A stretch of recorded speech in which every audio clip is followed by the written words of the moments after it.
Hello and welcome to Undrafted, a Dynasty game theory podcast brought to you by the Undroppables. I am your host, Scott Belanger, aka Jax Falcone. You can find me on Twitter at Dino Game Theory. This is episode number 223. Let's roll.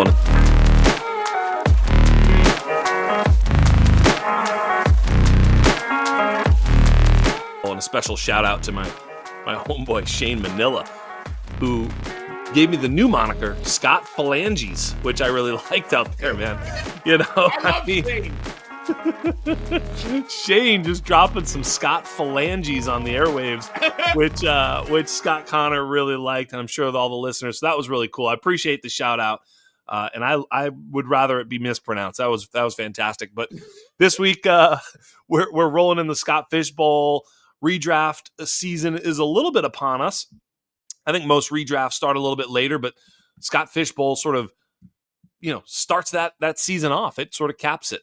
So we'll talk a little bit about that. Obviously, this is a Dynasty show, but at this time of year, I think a lot of times maybe sort of leaning into a little bit of the redraft situation and what's going on with ADP and the sentiment kind of starts to shape some of what you think about your Dynasty rosters anyhow. So I think, having that sort of understanding of redraft as it pertains to Dynasty can sometimes have a little bit of utility for sure.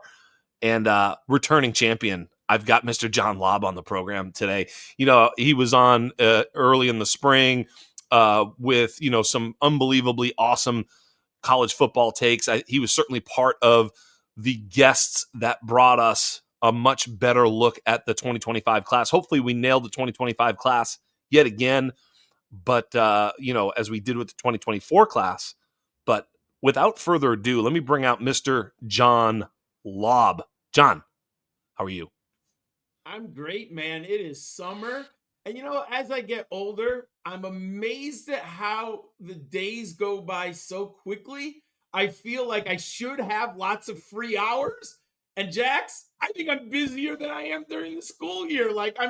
There's stuff in the family, there's kids, there's dinners, there's grilling. I'm designing stuff. It's fantasy football season. I don't have enough time in the day. It's crazy. I need a longer day, and that should not be true when I have the summer off as a teacher. Yeah, the older you get, the faster it goes. That's a math equation, folks. That's not that's real. Because a day for a 1-year-old is 1/365th of their life. A day for a 100-year-old is, I don't know the math, but it's more. The point of the matter is time literally is a shorter period of time to you as you get older. And believe me, I'm right about this. Okay, go Google it. So yes, time does move faster as you get older, and you feel it, brother. But time, we've got plenty of it till the football season starts, don't we? But time on the Scott Fish Bowl clock is a funny thing. We had an awesome one. I know you're in the Scott Fish Bowl. I'll tell a quick story about my league. We've got 12 people. It's first round. We wait on the clock for this one guy who's never been, active in the league, hasn't said a word, right? His clock runs out. We reach out to Scott Fish and Scott Fish Bowl, and they find a replacement. They replace him. And the moment that the pick is made after whatever it is, 12 hours or whatever, the guy comes in and goes, "What's going on?" And you're like, so anyway, it was hilarious. So the guy literally was never in the league for 2 weeks and then doesn't make his pick. But the instant the pick gets made by the new owner, he chimes in like, hey man, what's going on in here? It's like, you're not in the Scott Fish Bowl any longer. Sorry, sir. So yeah, Scott Fish Bowl antics. Hey, you have one mission in the Scott Fish Bowl. Yep. You have to complete the first round within the time of the clock. Yes. Jax, it's not a very difficult mission. That's right. Here's what blows my mind. That's right. And as an educator, I'm used to 14 and 15-year-old kids. Right? You have one mission is to complete this assignment by Tuesday, right? Right. And the 14-year-old, I forgot. I didn't do it, right? I get it. You're 14. I would assume when you're in the Scott Fish Bowl, you're a full-fledged adult. You can read emails, and you actively sought admission to this league, Right. and That's the you most important still one. failed on the one mission you had is mind blowing. But I Yes. should not be surprised as a No. teacher. Never surprised. It's kind of funny. I mean, because of course I'm kind of proactive, so I'm like trying to search the people on Twitter. I don't want them to miss it. It's kind of a cool Yeah. opportunity. Like you say, they seeked it out. But I remember, my first year in the Scott Fish Bowl, I was like, bro, I was so into it. I was calling friends and like, it was awesome, and so yeah, I guess. But we did not come here to talk about Scott Fish Bowl. Although I am kind of curious, where are you? What pick do you have? Great question. So I had the fourth pick, and I kind of did it. Sometimes I can believe in superstitions and good luck. And last year I did very well with the fourth pick. So I said, you Double know down. what? Give me the fourth pick again. Let me see what I can do. And this, believe I signed up before the rules were out, which I Right. don't care. Like, I Right. do believe if I'm a so called expert, and that's a whole different story. But if I am, I should be able to pick from wherever. So Yes. once I pick fourth, I'm just whatever the rules are, I'm fine with it. Third round reversal, non-third round reversal. So I stayed there. I'm happy with it. Right. I took Ashton Genty. Yeah. Jax, I'm all in. I mean, you and I talked about Ashton Genty.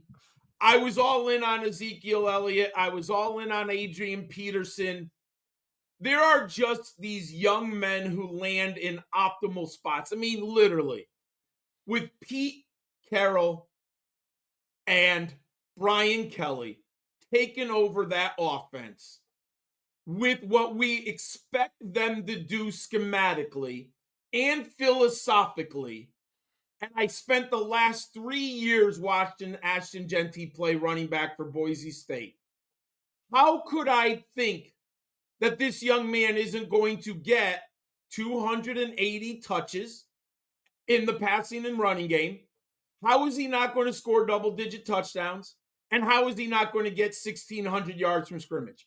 I mean, everything I've done for the last year and a half on Ashton Genty says this is the ideal landing spot for him. So if I've been telling, and I believe this, like if I tell listeners to do something, I might be wrong, but you know what? I went down with the ship with you.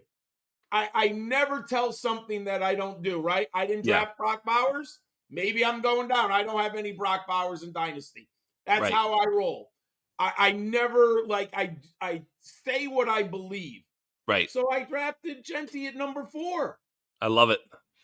I just had to, my brother. Yeah, I think running backs obviously are the way to win this league if you pick the right ones because Yes. they're going to score immensely.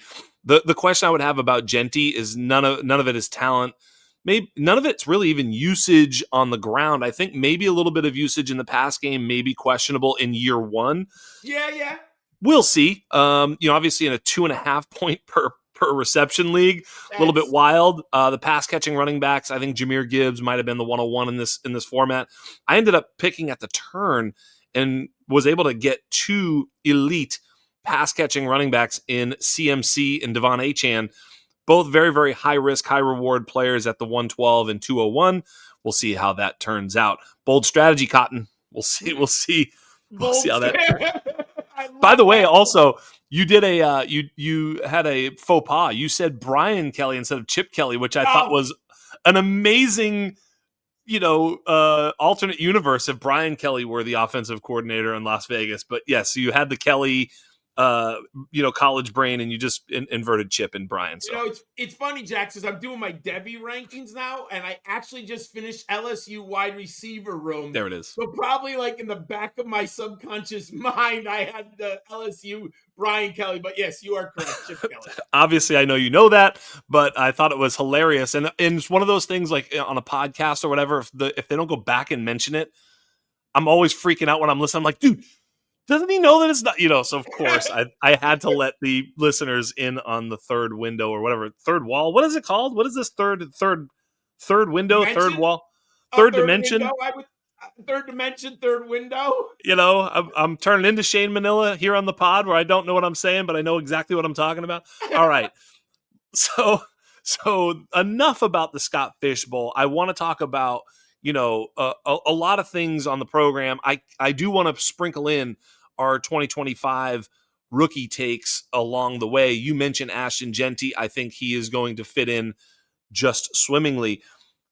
I think there's probably some concerns about Omarion Hampton in year one. If you're just talking about like from a redraft perspective, just this year, just 2025, with Najee Harris there, what are your thoughts about Omarion Najee splits in 2025? Just kind of curious. So I think I'm a little bit different than the masses because I've been drafting the hell out of Najee Harris in my redraft leagues. I think I've gotten him in 3 out of my 4 redraft leagues right now. He's sitting there in the 8th or 9th round. And then I say to myself, this is a Greg Roman, Jim Harbaugh offense. We have so much data all the way back, right? We know everything about what Harbaugh and Roman are going to do. Why would you sign Najee Harris and not wear him out? Mm. Well, I mean, just why? It's not a huge contract. You Nope. have an out after this year. You know what Najee Harris is, and you know what, Jax? These coaches like that. Yeah.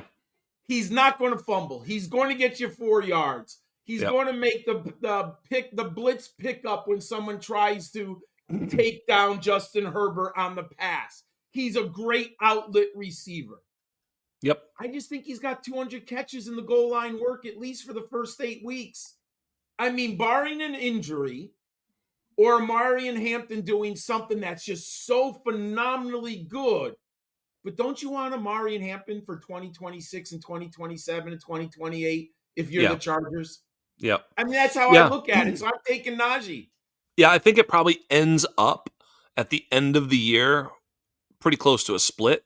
And I would Yeah. say that would start 70-30 Najee and end 70-30 Omarion, maybe, is kind of what I'm thinking. Like, in general, sort of if I could visualize it, I'd see it just sort of slowly shifting closer to Omarion as Najee will be the veteran. He'll be the guy that, like, here, let's show you how it's done. This is Yeah. the terminology. This is the protocol. This is what a pro does. Because for all intents and purposes, Najee's been the most reliable, durable, consistent running back over the past 5 years in the NFL. He's not been the best. He's not Nope. been the most excellent, but he's been the most of those things I mentioned. And I think that's what, as you point out, Harbaugh is going to love that. We They're going joke to on love the that underground. dude. Yeah, he's going to bring a lunch pail every day Yeah. and eat his ham sandwich out of the Reynolds wrap, and he's going to be there just like you want him to. And I think Omarion's going to learn from that. Omarion, obviously, with especially as a younger player, more physical gifts as it is Yes. today, but that isn't everything. No, you got to. I mean, are you going to let Omarion Hampton let Justin Herbert get knocked over on a blitzing linebacker Right. or a safety? And Najee Harris is going to pick up that guy. Yep. He's going to. Yep. It's just going to be very, very simple. He's going to be the pro. And so I think for 2025, depending on how your league works, I think Omarion could be a sort of draft and stash because Yes. he may be a playoff league winner type of player potentially. But I think you're going to have to, I joke about it, on the show recently. I said, you drafted Omarion Hampton at the 1.02. You're all excited in your rookie draft, and then he's on the bench in week 1. You know what I mean? It's crazy. You can't even start him, really. I mean, I suppose you can in a deep league, or you could potentially try and start him, but I don't think he's a good start week 1. No, and we'll Right? know more right through training camp and preseason. We'll have a pretty good idea of how much of a workload Najee Harris is going to get week 1. Yep. Agreed. Let's flip the other way. Not a rookie, but now a player who is maybe at the end of his career in Travis Kelce. I'm kind of curious. He's been found money. I mean, even last year, he had an off year. And what was he, the tight end 2 or 3 or something like that? Like, Yes. whatever, 3 or 4. I mean, he was still awesome. He still, was a profitable player, but not necessarily if you overdrafted him. And now it's a point where you sort of see it slipping away. Maybe he's a top 10, top 5 tight end in fantasy this year. Maybe he's not. But what are your thoughts about Travis Kelce? Do you think they really sort of, wind him down this year, or do you think they sort of still kind of hold the line that they had last year? Well, my perspective of this is how they've rebuilt the wide receiver room.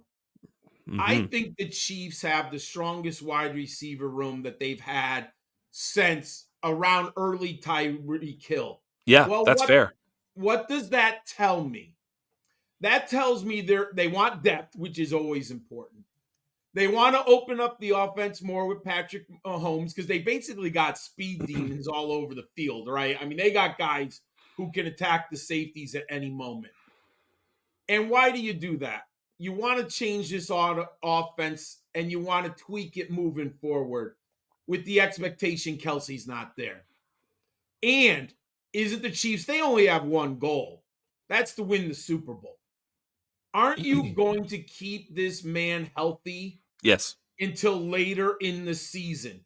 If they're going to win the Super Bowl again, they're going to have Travis Kelsey on the field in January and Agree. February. Yep. So what do? Maybe you cap his snaps every game. Noah Gray's okay. We can talk about him. Yep. They have other depth. I think they have a third tight end who they like a lot. They were using him at times last year. Yep. And you go to 3 and 4 wide receiver formations. So I'm selling Travis Kelsey in Dynasty. You probably have to go to a team who finished in the top 4 last year. Yes. I think you have to be strategic. You have to look at rosters. You have to analyze who needs a tight end / flex to get you over the top, the Yes. trader you're with. If you're trying to just throw out Travis Kelsey to a team that needs a tight end, but they're in the middle of the pack or the bottom half, you're not going to get anything. Yep. But if I went 10 and 4 and I lost in the semifinals, I might want, especially with these deep leagues, I Yeah. might be willing to give up a second round pick for Travis Kelsey. Yeah. I Now, was gonna. Jeff, Yeah. I'm going to mention this often, and this is what I'm doing because I just told you I'm doing Devi because I do college and then I do Yes. my college rankings. Now I'm doing Devi. Next year's class stinks. If I could get a first round pick in 2027 for Travis Kelsey, I'm doing it, Jax. Absolutely.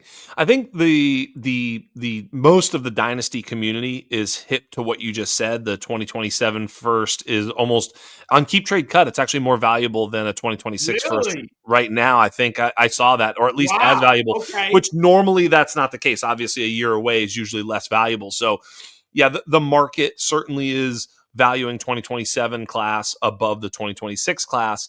Um, Interesting. See, yeah. I just went So into my cave and I came out this week, so I'm like, it's not good. no, yeah, you're not alone. And so ultimately, what I find is that generally speaking, we overvalue those ideas, but you're not, we're generally right about it, but not as right as we think we are. Cause there's always players that emerge. You're like, Oh, oh, well, look at this. hey, if what You know, you just said is true, yeah, okay, and I believe you. I yeah. mean, Maybe you get a that 26 first, right? that's what I would do. I would pivot to the Right. 2026 first. Yes, whatever. Yeah, exactly. Yeah, whatever I can get a perceived better deal / Yes. value on, because you're right, Jax. One or two players are going to rise up Yeah. in the Debbie community. Hey, let's be honest. I knew Ashton Genty last year, and Right. I That's a had good him at like example. number 4 on my Debbie, 5 on my Debbie rankings because he was a G5 and he hadn't done 2,500 yards yet. Right. But we know people are going to explode. Joe So Burrow. that is true, and I'm getting the 2026 first cheaper, then let me accumulate 2 or 3 and I'll deal with the value when I get there. Yeah, exactly. Yeah. I mean, Joe Burrow was the same thing. He was Yes, no one had Joe Burrow. No nowhere. one, And that literally. He was not on anyone's radar before 2027 or unbelievable. 2019. Right, right. Before his breakout. Exactly. It's unbelievable. So we see this all the time. Not to defend the 2026 class, because I don't even know. I literally don't know. Lenora Sellers and what I know a few things, but I don't pay too much attention to future classes outside of just sort of the surface view. As you know, I Yeah. dive in when I dive in. Springtime, let's do it. That all being said, I do think he's a good buy and a good sell. is Travis Kelce, because he might be a playoff type player, meaning down the stretch he might get a little bit more. They also could have something locked up where they sit him. I mean, he's a risky play, obviously, and he might retire on your bench. If he retires this year, so you don't want to be holding the bag, but you will see about Travis Kelce. I do think Noah Gray is an okay buy. I've been sort of touting Noah Gray as a buy sort of all off season because of this situation. That I thought Kelce could just sort of, he's coming back, but I thought he could have retired this year. So certainly could do it again. At the end of this year. I know I'm Um, not in the dynasty streets like you guys. yeah, I just the way my life works. I have 3 dynasty teams. I have Noah Gray on 2. yeah, I liked him coming out of Duke. He actually helped me win a playoff game last year. I think he had a touchdown in one of those playoff weeks. yeah, That grimy tight end, 4 catches, 40 yards in a tight. You're like, yes, yes. So I kind of agree with you, but I am worried that Kansas City will seek another tight end. The agree. challenge is they do take a while to develop. Yeah, that's right. They have Jared Wiley there, who's the Yeah. guy that you were thinking about. I don't forget where he played. You probably can remember Ohio State or Oh something my like that. God. Shoot. Oh, I think Cincinnati. I think Cincinnati. Cincinnati. I don't remember. Yeah, yeah. Yeah, yeah. I had the right area. See, Ohio. Yeah. Um, um, all that being said, we'll see. We'll see how it turns out. I don't think Travis Kelce is a huge linchpin of anybody's team. Someone who might be is Jordan Love. I was skeptical of Jordan Love. I know that you and I have similar sensibilities when it comes to prospecting quarterbacks. We've had multiple conversations about prospecting, over the last 3 years. And we tend to agree a lot on this quarterback evaluation. And I got to assume that you were also a little skeptical of Jordan Love when he came out because of the high interception rate, the bad touchdown to interception rate, the completion percentage not awesome, some of his turnover worthy throws, a little bit erratic. So he had some, the body was a little thin, could break down. He did have some injuries, right? So we sort of saw the same type of things. Potentially you can answer that. But this past year, he was actually as good as he was the year before on a sort of per throw basis, per, efficiency basis, but didn't put up the raw stats, missed a few games.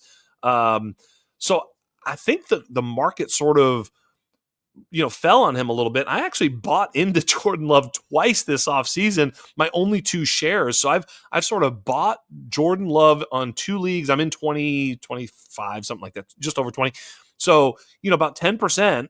And the only shares I have were bought this offseason because I felt like the value was good. What are your thoughts about Jordan Love and everything I just sort of mentioned? I think it's a total buy right now Yeah. because you have to buy on the dip.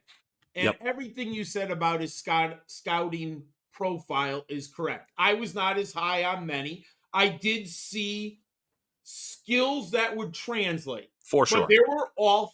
there were some really concerning throws, some really big mistakes. Also, he was a G5 prospect. He went to Yep. Utah State. Now, he played a lot of hero ball with his arm. I get it. He had a great arm, right? He's at a lower level. The offense took a step back his last year on campus, and he made some throws where you really scratched your head, right? You were like, oh my God, young man, what are you doing about it? Yet, Jax, life isn't linear. Mhm. You want everyone to grow in a certain, like 18, you're going to be this, 20, you're going to be this, 28. That just isn't how life is. I can't believe people don't understand that yet, but that's a whole different story for a That different day. is a different conversation. Life is not linear. So I say to myself, I have to look at Jordan Love since he entered the NFL. And where is he now? And there's 2 things, or 1 thing that 2 real important. I don't have access to. I'm not in the film rooms with Matt LaFleur and on the practice field with the Green Bay coaching staff. So I don't know. Remember, he was on the bench for 2 years, right? Yeah. I don't know what that growth curve was like because we don't have access to it, right? You'd have to be on the Packers organization or be a beat reporter, but they don't give us anything anymore on what he was doing. 2, I don't know if he's a quick learner. What I will say is from his 2023 season, he's a very good learner. He made massive leaps from what I saw at Utah State to Green Bay. Now, that's attributed to A, him, and B, Matt LaFleur's coaching or the staff. The culture that they put him in, he was successful. He still has all the raw talent. Now, we also know one thing, you and I are of a certain age. We don't get good injury reports anymore. They're atrocious. If you grew up in the 80s and 90s, they were awesome, dude.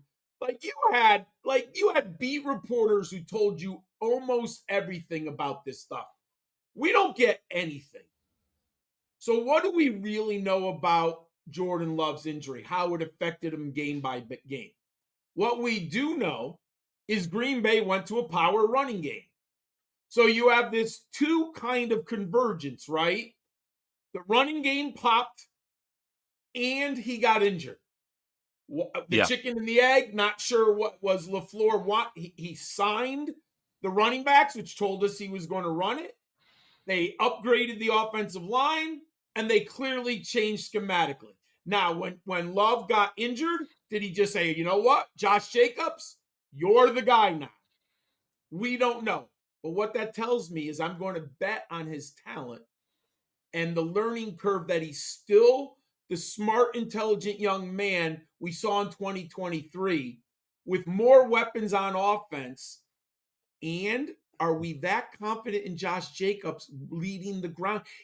I know he's been good, but he's getting to that age where all you have to do is dip a little bit in efficiency. Don't you unleash those receivers? And they did draft Matthew Golden in the first round. So I'm buying Jordan Love, my friend. Yeah, I agree. We looked at it and it felt like a down year, right? And to some Yeah. degree, it was. He only missed 2 games. I think he was didn't play all of another or two or something like that. But nonetheless, he played two games. So in 23, he played 17 games, 579 pass attempts, Yeah. right? So almost 600. In 15 games, 425 pass attempts. So way, way down. And so even if he'd have played those 2 extra, he may have gotten to 500, whereas the other way he was closer to 600. So definitely fewer pass attempts. But if you look at all the efficiency metrics, in 23, 5.5 touchdown percentage. In 24, 5.9 went up. Yeah. His QBR went from 62 to 69. His quarterback rating 96 to 96 stayed the same. He did throw 11 picks both years. The interception rate went up. Completion percentage slightly down, but I mean, basically his efficiency was very similar. His sort of average yards per attempt went up. His yards per Yeah. completion went 7.2 up. to 8.0. Yep. Yep. It went up. So, I mean, you look at a lot of the things that, his sack percentage went down. He was just more efficient last year, despite the higher interceptions and lower completion percentage, which sounds weird. But so he was very similar to what he was the year before. He is prolific, as you point out, right? He's got big arm throws in his bag, right? Oh, yeah. He's got all that stuff. And so sometimes it's hard to temper some of that. We've seen players like this in the past, but look, they did, as you point out, invest a first round pick in a weapon for him. I think Yeah. they're trying to give him a full passing,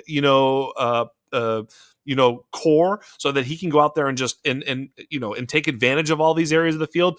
Wicks was open but couldn't come down with it repeatedly. Dobbs was covered and was catching it, but maybe they can get another sort of alpha type on the outside with Golden, pair him with whomever they think is the other outside player, whether it's Wicks or Dubs, and then Jaden Reed in the slot. Kraft, also a And great Kraft. player, right? All of a sudden now they've got a pretty good little offense. I think that's what they see. So they could be very balanced. I think we know what we're going to get from Jordan Love. I agree he's a buy as well. So Can I say 2 things? Look no. at the rushing numbers. He went from 247 to 83 on the ground. Yep. That tells me he was a little hurt. Went from Yes. 4 touchdowns to 1. He Yep. could get 4 touchdowns this year, Yep. right? So if you take out those, And you're right, his efficiency was the same. And here's what I think about a lot. In order to win, you have to win your division first. Look who they're competing against: Minnesota, Detroit, Chicago, Caleb Williams and Ben Yep. Johnson. Minnesota with Justin Jefferson and J.J. McCarthy. Amon-Ra St. Brown, Jahmyr Gibbs, and Jared Yes. Goff. But what does that tell me? They got to They're score. going to be in some shootouts, brother. Right? And what are you going to do? He's going to get some garbage. They might be in games where they got to score 30 points to win. I want that quarterback, brother. I love it. Here's a stupid one. I had to like Google this to make sure this was true. Mike Tenenbaum on Will Oh my Howard. God. Did you? Is this real? Am I being punked? He was predicting that Howard is going to start over Aaron Rodgers by December. There's just so much in that prediction. First of all, I guess I kind of believe it because I don't know about starting over him, but I think if the wheels fall off in Pittsburgh, can't you just sort of see Aaron Rodgers being like, I'm injured and just leaving, Jax, I thought about this a lot because I saw that somewhere. It must have come up on my X account. And then my first thought was, oh my God, Mike Tannenbaum. Hey, I get it. Hey, he's a GM. I don't have the money. I didn't get the job. I don't have the title. Yeah, right. But there is Will Howard, man. And I saw a ton of him, and he's a nice little player. And I don't mean he's a big guy. Yeah, I know what you mean. But Mike Tannenbaum, this is such old school. Oh, he won a national championship. He's 6'5", 235 pounds. Jax, no one who saw him throw the football. He's not NFL accurate. I mean, it's just watch the Kansas State film, watch the Ohio State film. And by the way, he was literally throwing to the best wide receiver prospect I've seen since Randy Moss at Marshall. If you don't know Jeremiah Smith and why we want the 2027 pick, everyone is looking at Jeremiah Smith and Arch Manning at the top of the draft board, okay? So he has two running backs who were just drafted in the NFL. If Will Howard is on the field, like literally everything has gone wrong and Mike Tomlin is going to be fired. Right. Tomlin is too good of a coach. The defense is too good. They're not, I mean, they would literally have to be like 3 wins, right? Right. It can't be that bad because with 6 teams in the playoffs, if the Steelers are anywhere near that on December 1st, they're not pulling the trigger. No. So No. I don't know if Tannenbaum actually believes it or if he was trying to be a hot take. Right. Like right. there's nothing in my wheelhouse that says Will Howard can compete, even with an ancient Aaron Rodgers. Right. And Mason Rudolph actually afforded himself pretty well. Mason Rudolph, dude. It's going to be hard for him to actually beat out Mason Rudolph. That's actually the one. I mean, he's not beating out Aaron Rodgers, period, end of story. No, that's just not happening. So that's, I wasn't sure if he meant like he was going to get hurt or something. Or like I said, if they suck, I can see Aaron Rodgers being like, pull the cord, get me out of here. Like I can see him doing that for sure. He's old. If it just isn't working, he's not going to like, we'll just power through, boys. Let's do that. Like, that's not going to be out. No. He's going to be like, you know what? F this. I'm out of here. I'm going to go eat mushrooms and bang a model in Hawaii. I'm out. That's just what's going to happen. Maybe Joe Rogan will meet me there. Anyway, but, that's what's going to happen. But I don't think that he would go to Will Howard at that point. Like you say, that would be an indictment on everything that they're doing, meaning they're giving up. And if they've given up, that means that you're right. Now, all of a sudden, Mike Tomlin is for sure on the hottest of seats. Yeah, I would think if they bottomed out at like 3-14 or 4-13, Mike Tomlin's finally out. Yeah. And it's not going to happen. No, I agree. Speaking of another old guy that seems to just get it done every year, Mike Evans. Feel like Mike Evans is like, I don't know, like he's a good veteran Dynasty buy every year for the last like 8 years. That's what I feel like we've been saying. Like, like every year, like, an old player that you could really, it's like Mike Evans. It's like rinse and repeat here with Mike Evans. And at some point, this advice is going to be bad advice. It's not this year, though, is it?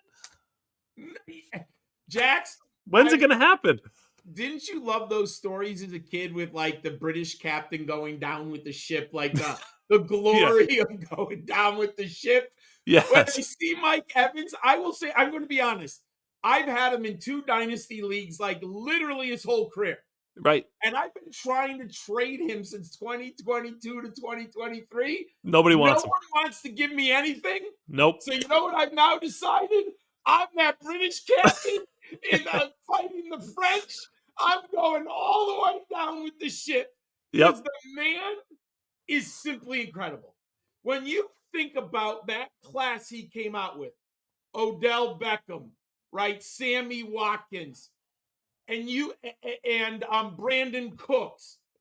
That was the best wide receiver class, right? That I've analyzed. And he is the best. Turns out. And you know what he's turned into me? He's Cal Ripken of wide receivers. And I don't care what I used to hear about Cal Ripken's this, he's that. Guys, do you know what it's like to be consistent at a professional level for this long of a time? If you don't understand that, you don't understand life. Right. This man is a first round Hall of Famer without question with the Super Bowl ring. I'm sorry. Yep. Mike, so I'm going down with the ship because I'm not taking a 3rd or 4th round pick for Mike Evans. I'm just not. No. So you know what? The ship, maybe the port side is burning. Yeah. But I'm going down.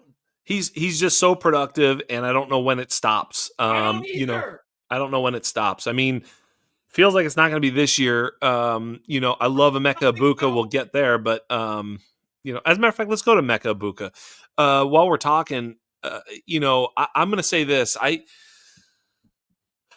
I've been saying that I think Emeka is my wide receiver 1 in this class. I've said it on Twitter.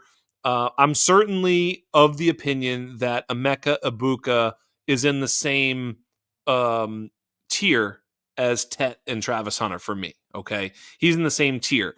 So because sometimes Tet and Travis Hunter go as high as the 102, 103 in rookie drafts, and Ibuka, I'm sometimes getting at the 1-2 turn.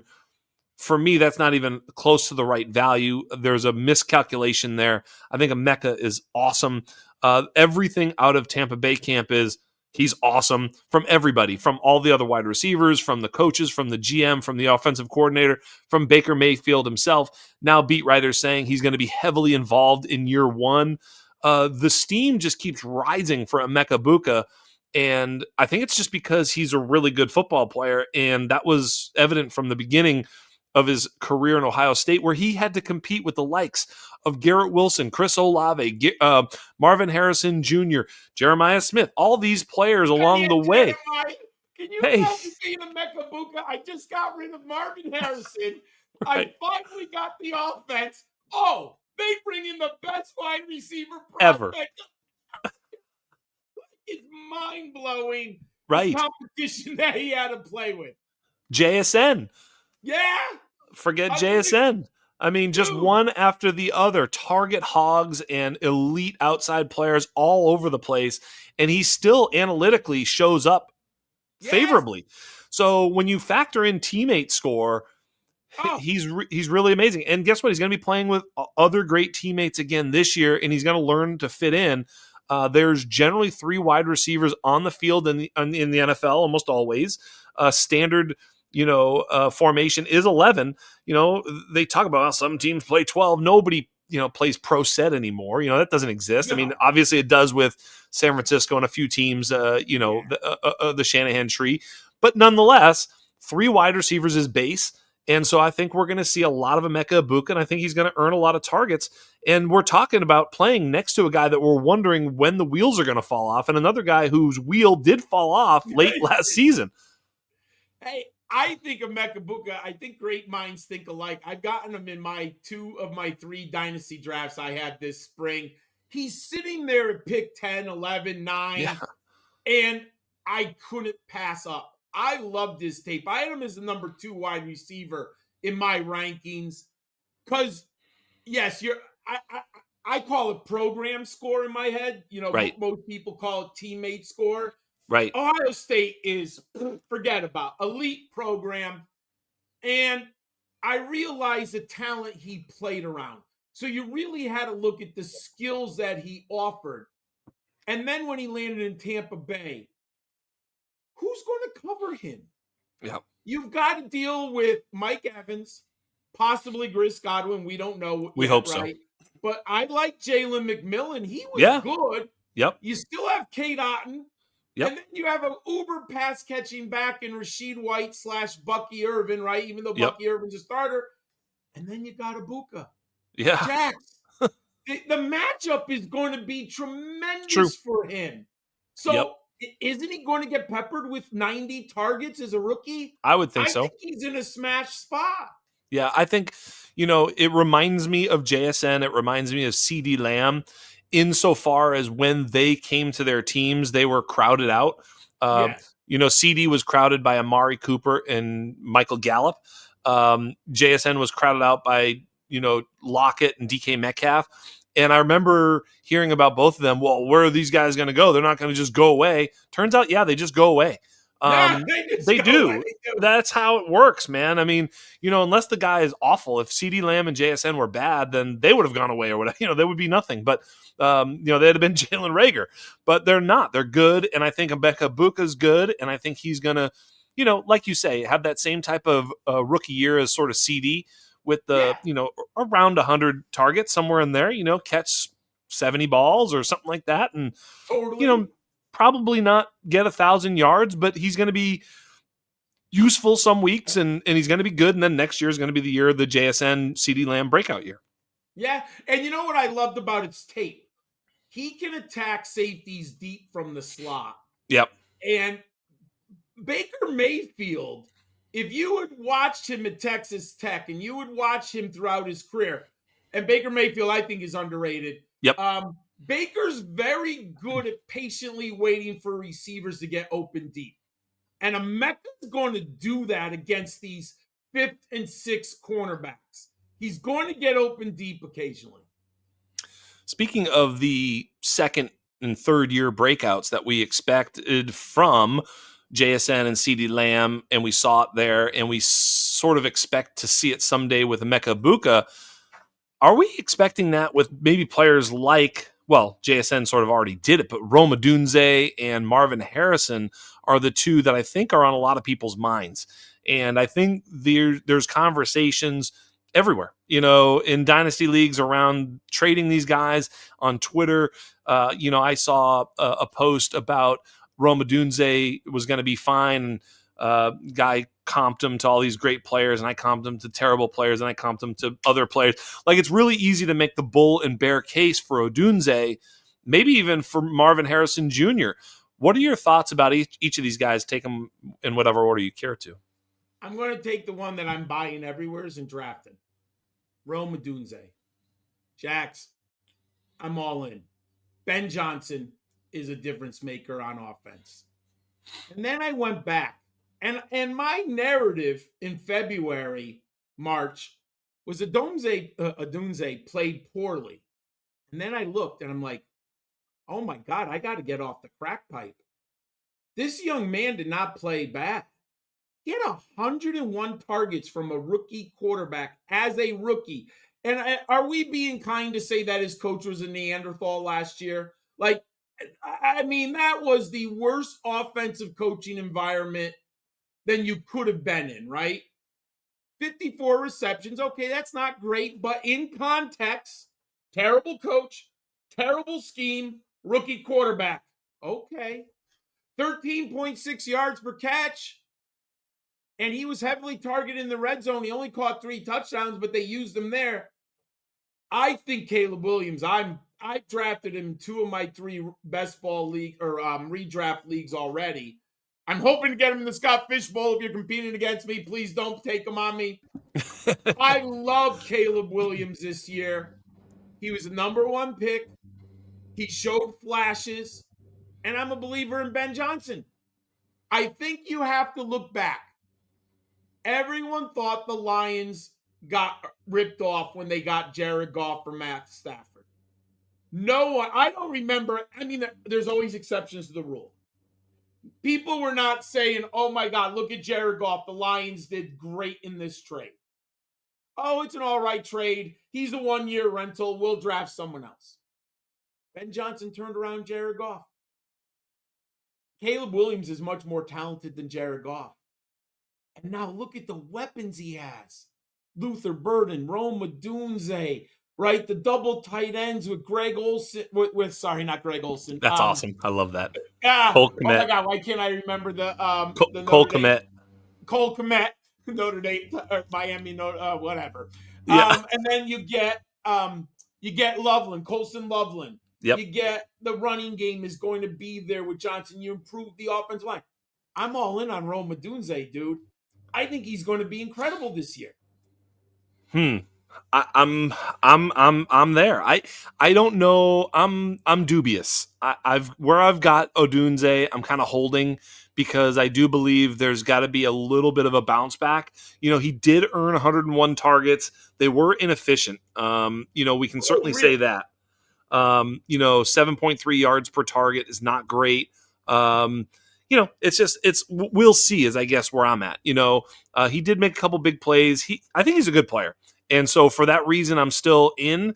He is the type of player that I think, can sometimes look, is he ever going to be as good as T. Higgins? Is he going to be better than T. Higgins? It's like, I look at that outside X and I wonder, where does this guy land in that phylum of player?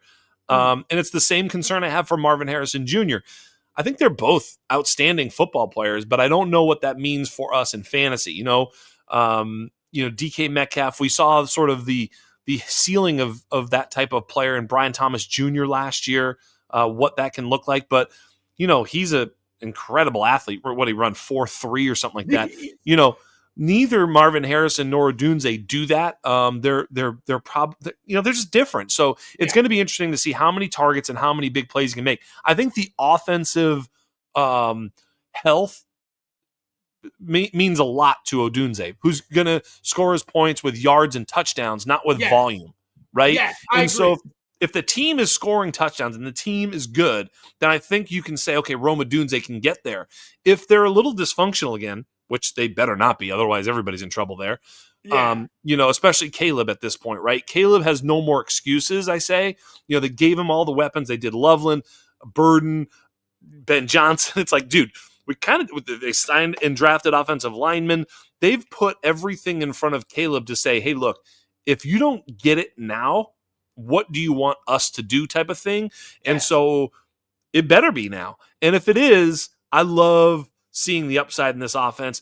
Same thing that you mentioned earlier is that this offense is in a division that should be scoring points. So they're going to have to score. They're going to have to throw. And you're right. The coaching, I mean, some of the decisions. Was so bad, dude. I mean, I don't watch every single game and watch it from all 22. And when I can see how bad it is, then it's really, really bad because, you shouldn't be able to see it with the naked eye. Honestly, bad coaching in the NFL should be on the margins. They should all be so proficient that you can almost never tell. You know what I mean? You know what? Oh my God, Jack, you just nailed something that is so interesting. You would think in a $1 billion industry, right, in which only needs 32 offensive coordinators, right? You would think they could find 32 of them who are at least creative. Now, elite. This is the cream of the crop, the total best in the world. I'm one of the 32 best on the planet at this one thing. They were not. They were not. And I understand, you need Matthew Stafford to execute Sean McVay's offense. I get that. Eberflus was literally a Neanderthal on his lineups, the play call. How is that clock management? Clock management, everything. I'm blown away, dude. Same thing with Hackett. You're like, how is this man floating around the NFL calling plays? Yes. It's mind blowing, brother. Yeah. Yeah, there's a certain amount of nepotism and Yeah. other like sort of, factors at play. Basically friends are like nepotism. It's like I know this guy, he's my buddy. It's the same type of thing. It's basically extended nepotism is what gets these guys jobs. It's like, wow, imagine that the greatest coach in the world is actually this other coach's son. Who would have known? Who would have known? Amazing. It's unbelievable. His college roommate is the best offensive coordinator. I didn't know that. Right. So there's a lot of that. But that being said, I think that they did all the right things in the offseason. And by the way, a little sneaky play right there. I wanted to get to a few players that I think are sneaky potential assets this year. And DeAndre Swift, man, talk Oh, about I like him. he's About like the what do you want to call it? He's just surviving the nuclear holocaust. He's just like everybody thought he was going to get replaced. They were getting Genty. They're certainly going to sign a back. They're going to get Omarion and they're going to draft Travion in round 2. They're going to but he dodged all the bullets. The Nick Chubb bullet, the J.K. Dobbins bullet, the trade bullets, all of it. And he's just standing there going, I'm right here. Give me the ball. And they're going to have to because there's nobody else there. DeAndre Swift survived. Oh yeah. And you know what it reminds me? I'm sure you watched Seinfeld when it came out, right? Yes. And whenever you're watching Seinfeld, you watch Kramer and you'd be like, I don't know how he pays his bills. I don't know how he lives in New York. I don't know how he does anything. Right. But Kramer survives everything. And don't we all have a friend? You're like, how did he get that girlfriend? Yes. How does he have the job? And I don't understand where the house he came from. That's DeAndre Swift. Bro, the how does Kramer pay for the apartment in New York City is something I've thought, and I love that you just mentioned it. It's like, dude, what does this guy do? It's the greatest question in sitcom history. And you're like, let's see, I look at DeAndre Swift. He's okay. He's a good player, but he survives the Holocaust everywhere he goes. The bombs are blowing up. Like everything, and he just keeps moving forward, keeps getting carries. There he goes. We may have found our show title, DeAndre Swift Cosmo Kramer. There you go. Oh my God, I love it. I mean, I can't. I don't write these show sheets; they write themselves. But yes, DeAndre Swift. By the way, do you know how many times he's not been? I don't even know how many years he's been in the league, whatever it is, 5 years. He's 2020 class, so I think it's 5 seasons. How many years he has not been at least an RB2? I'm going to guess none, by the way you're kind of saying it. I think once he was RB25. Other than that, he's basically scored 200 points every single year, like 200 fantasy points, depending on how you calculate, whether it's half PPR, whatever the case. But basically, in standard PPR scoring, he scored 200 points every single year. He's the perfect flex. Jax, he's the ultimate flex player. Ultimate. High ceiling, very boring floor. You just put him in your flex every week. Yep, there he is. Yep, nobody wants him. You could have traded for him for nothing in the offseason. Absolutely unbelievable. Another one I have is Travis Etienne.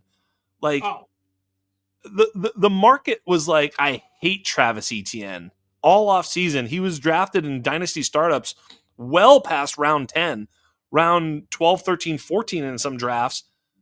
That's ridiculous. He's likely the starting running back for a Liam Cohen offense with weapons all over the place. And we were all scared of him because of Bashal Tutin, who I like, but is that enough to drive him down the board that far? I think he's at the starting running back there and has RB1, finish upside.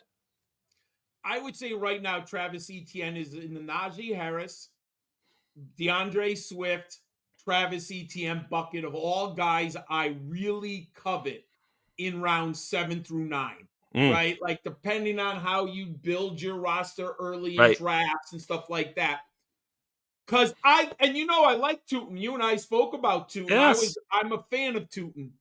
But he does have a problem that is going to drive coaches mad. You can't fumble. Yep. And pass pro. Yeah, that's a problem. I mean, you can learn that, but I mean, he's not there yet. So pass pro and fumbling, those are big problems. especially for a first-year coach who wants to, right? Right. So you know what you're getting is let's go back to the Harbaugh. You know what you're getting out of ETN. If Cohen is as good as I believe he is of a coordinator and scheming an offense, he will find better usage for Yes. ETN. And what I mean by that, ETN excels in space. Yes. And too often, I felt the Jaguars threw him up the gut between the guards. 1,000%. And that is not, he's not built that way. Yes, on a draw play, occasionally you can do that. I'm not, Yes. you have to keep an offense honest. Yes. He ain't making a living on that. Yes. So what does that tell me? That tells me that they're going to get him out on the edges. Yep. I agree. I think that Bigsby is sort of their hammer, and ETN will offer some of that space. I totally agree. And Tootin certainly profiles a little bit more of that space player as well, which I can Yes. understand why people would have thought, okay, well, maybe Tootin is taking ETN's, opportunity, which is very still possible. I'll give you that it's possible. I just think it's not more than 50%. It's less likely that he eats Travis Etienne than Etienne fends off Tootin. Etienne was a former first-round pick. For better or for worse, Tootin was a fourth-round pick. Yes. Let's not And if you're a overstate. first-year coach, Jax, what do you want to do as a first-year coach? You Win. want to win. Yes. And he has a franchise quarterback. Yep. He's got to find out. He literally needs to know this year, can I win with Trevor Lawrence, or we Bingo. have to go in another direction? There's no more time. The clock Nope. is over. Same. Right? Yeah. So Yes. who gives Lawrence the best opportunity for success? Travis Etienne. Yep. I agree. Going to Buffalo. Ooh. In Buffalo, we have 0 number one wide receivers or tight ends. We have nobody. We have nobody. Nobody is their number one. They don't have a Justin Jefferson, Jamar Chase, CeeDee Lamb. Heck, they don't have a Rome Odunze. They don't have a number one. They have Khalil Shakir, who's a very nice volume slot, but he's not Amon-Ra St. Brown. We have Keon Coleman, who is, let's face it, in over his head in terms of being a number one wide receiver on a team. But and Dalton Kincaid proved that he's not necessarily an every down, every situation tight end in the NFL. He's more of a pass game specialist. Maybe could become Zach Ertz if he were fulfilling his manifest destiny. And then you have Josh Palmer. Oh. Josh Palmer comes in, and he's, if you just had if you look up car in the dictionary, it shows a picture of a Toyota Camry. If you look up wide receiver in the dictionary, maybe it's a picture of just Josh Palmer. I understand he's not special, but he's for sure a wide receiver. You know what I mean? He's a guy, and he's going to be there. And I wonder if he's able to carve out a little bit more of a role than we are currently giving him credit for. And that role could be possibly as much as the number one target earner, which I'm not saying as much, but it's as much as the number one target earner in this team. Is that possible? I will never say never. I would say the odds are 10 or 15%. Agree. I think Josh Palmer has a specific role as a professional number 3 or 4 wide receiver. And there's absolutely nothing wrong with that when you are building an NFL roster. I guess my point, John, is that that's the entire roster. Yeah, well, so I will say, I actually think Khalil Shakir is good. I agree. So he's the odds-on favorite. Yeah. Yes. And I'll tell you who I'm drafting. In 2 or 3 drafts this year, I'm taking Keon Coleman. There you go. I got Keon Coleman on I do the Sirius XM New Year's Independence Day draft with Howard Bender. I got Keon Coleman in the 9th round as my 4th receiver. I got him in my other draft in the 10th round as my 4th receiver. And I wasn't a big Keon Coleman fan coming out. I'll be honest. Too many drops, inconsistent at Florida State. I had questions. But I'm smart enough to listen to the coaching staff. The coaching staff didn't go out and draft anyone. The coaching staff brought in a guy, Josh Palmer, a professional wide receiver, but not a target hog. So what does that? And Shakur is not in conflict with his routes and Keon Coleman's. They're very different players in the system. So you know what I'm going to do? I'm going to listen to the coaching staff. They believe that Keon Coleman's going to be their X receiver. What that means, you were talking about the T. Higgins, right? The dichotomy there. I don't think he's T. Higgins. He doesn't have Jamar Chase and Joe Burrow. He does have Josh Allen. Right. I don't think he's as good. But is 900 yards receiving and 6 to 7 touchdowns in the realm of his outcomes? Yes. Yes. As my fourth receiver, that's the guy I want. Yeah, I guess I'm probably fading Keon, and we'll see if that's to my detriment or not. I would never pay it like a 5th or 6th round. No, never. I understand. But I like him at that cost. I would have to look at what else was there. I would almost be certain that I can find something I prefer. Yep. But that's also why this whole space exists, because one of us is going to be wrong about Keon Coleman. He's either going to go for 1,100 yards and 10 touchdowns or 500 yards and 2. And one of us will be like, see, told you, dude. You know what's interesting? In this draft, Khalil Shakur went 9-2, and I took Coleman at 9-4. Right. Let me just see where Palmer went. Oh, much later, I'm sure. Yeah, I mean, he might not even. It's only. Oh, here he is, 15-9. Yeah. So you could be the argument. You might be right. For a guy attached to Josh Allen, 15th round is a no-brainer. That's kind of the point, right? Is that I do agree that it's, when you said 10-15%, I thought that was even maybe generous. In other words, I don't think I'm not betting on Josh Palmer to lead the team in targets. No, I know. I'm saying that, when you look at this team, there's no mountains to climb. There's zero. There's no mountains to climb. It just could be that it's like, oh, he's one of the best guys on this team, which is like, very possible. I don't even think he's that great. He's just sort of solid. He's never been a bad player, Josh Palmer, that is. He's never really commanded targets. But again, other than Khalil Shakir, who I think is, again, the specific odds-on favorite to lead the team in targets, there's nobody else who's really claimed targets at that level anyway. So, it's possible that, he finds a rhythm there. And at round 15 pricing or whatever that is, I mean, especially in Dynasty, I think he's also very, very free. Nobody's really looking to buy in. You could maybe rearrange the deck chairs a little bit, get some profit, and still have the same shot at production with Josh Palmer as someone who is perceivably of a higher value than him, is where I'm coming from. And I bet you every listener, because I would assume very intelligent people listen to your show, or active fantasy people, we've all used Josh Palmer in DFS, in emergency starting lineups. Like, and he's been good at times. Yes. He's been good at times. Yeah. Yeah. I mean, the sort of damning thing about him is that even when there was very little competition in, the Chargers, whether they were, wherever, LA or whatever, he didn't step up and afford himself as a tier 1 wide receiver, team wide receiver 1. And so he's probably not. I mean, that's why I'm saying, like, I agree with you. The bet is no, but at cost, I think there's some options there. And also, I think when you're playing Dynasty, in redraft, it's a little bit of a different game, because it's like, well, it's probably just a wasted pick. I'm probably better off just taking some sort of backup running back in the 15th round. But in Dynasty, it's worth it. I got to roster somebody. And if I can trade for Josh Palmer now, and then all of a sudden he's got a couple of 10 target games in a row, weeks 3 and 4 or something like that. We're like, whoa, hey, Josh Palmer. You could probably sell him for a profit. And that's kind of the idea in Dynasty. You can't really do that in redraft. It's not like you're going to draft him in the 15th round, then sell him for it's not how it works in redraft, No. Can I say who my Josh Palmer on my Dynasty team? Yes. Marvin Mims. Yes. I love Marvin Mims. You know what? He's attached to Sean Payton and Bo Nix.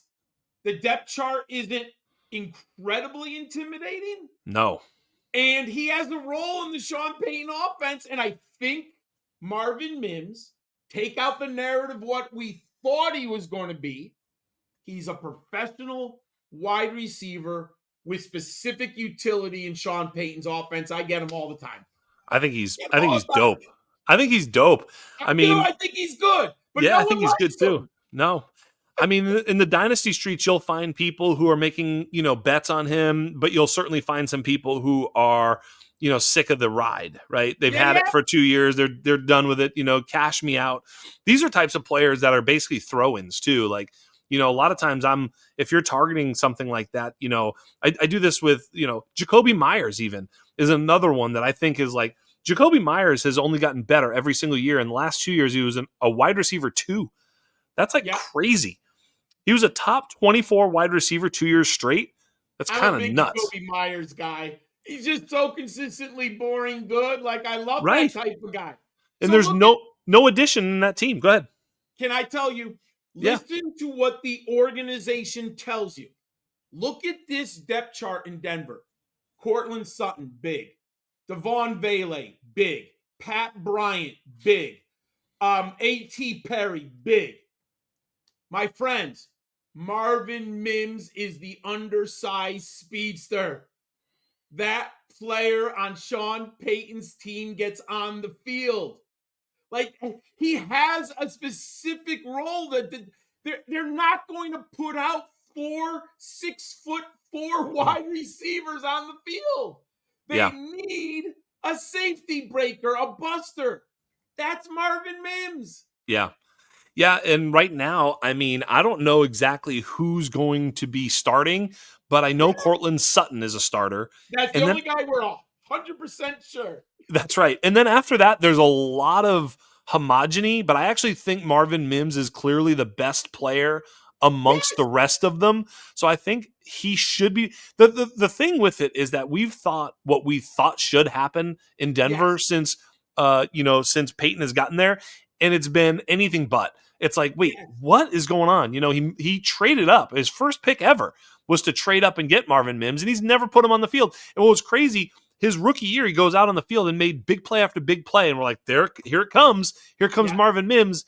And it never happened. And so it's so vexing as to how he's going to be utilized. I think in this particular case, if we're talking as we started this sort of segment, which was year 2, 3 wide receivers that could break out, Marvin Mims, hello, great call, brother.